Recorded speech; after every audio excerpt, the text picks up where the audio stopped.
Un conseil donc à l'avenir, si Brad Pitt vous contacte et vous demande un Western Union, ce n'est pas lui, ce n'est pas lui. Bon, on a bien rigolé, on parle sérieusement maintenant.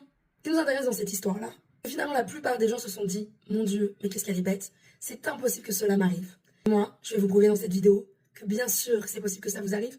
Et d'ailleurs, j'ai quelque chose à vous dire, tous les jours vous vous faites arnaquer. Mais avant ça, déjà on va préciser que dans cette histoire-là, ce n'est pas juste de la naïveté et un manque d'intelligence ou un manque de connaissance de la technologie qui a fait que cette âme s'est retrouvée dans cette histoire-là. Non, c'est aussi lié à d'autres émotions et d'autres biais cognitifs.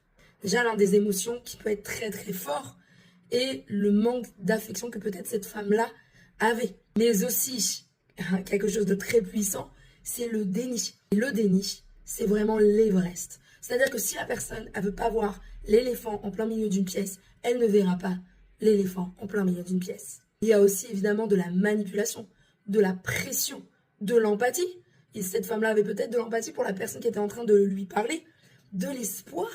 Elle se disait que peut-être que finalement, sur un malentendu, ça peut être Brad Pitt. Et vous, vous êtes en train de dire, oui, enfin, peu importe ce qu'elle avait, cette femme-là, comment elle en arrive à cette situation-là, moi, c'est impossible que ça m'arrive. Ah oui? Alors, je suis sûre que dans toutes ces personnes qui se sont moquées de cette femme-là, il y a sûrement des gens qui fument la cigarette. Et je suis désolée, mais c'est pas prouvé scientifiquement que la cigarette donne le cancer ou même d'autres maladies. Et pourtant, chaque jour, des millions de personnes fument. Pas aussi dans les gens qui ont regardé, se sont moqués de cette jeune femme, des personnes qui ont déjà joué au casino ou au loto.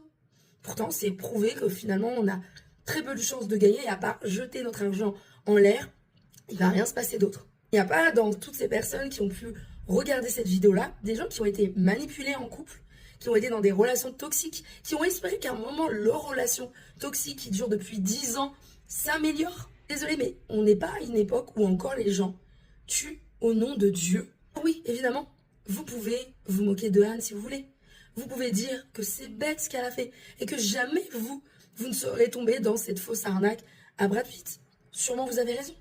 Vous pouvez ne pas avoir d'empathie envers Anne. Je ne pense pas que c'est obligé d'avoir de l'empathie envers toutes les vidéos qu'on va voir sur Facebook ou Instagram. Mais il y a quelque chose que vous ne pouvez pas dire. Vous ne pouvez pas dire que vous n'avez pas le même cerveau qu'Anne. Parce que nous avons tous le même cerveau qu'Anne.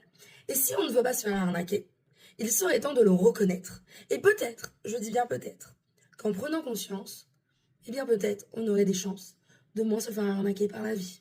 Finalement, la moralité de cette histoire, c'est que le vrai arnaqueur, ce n'est pas la personne qui s'est fait passer pour Brad Pitt.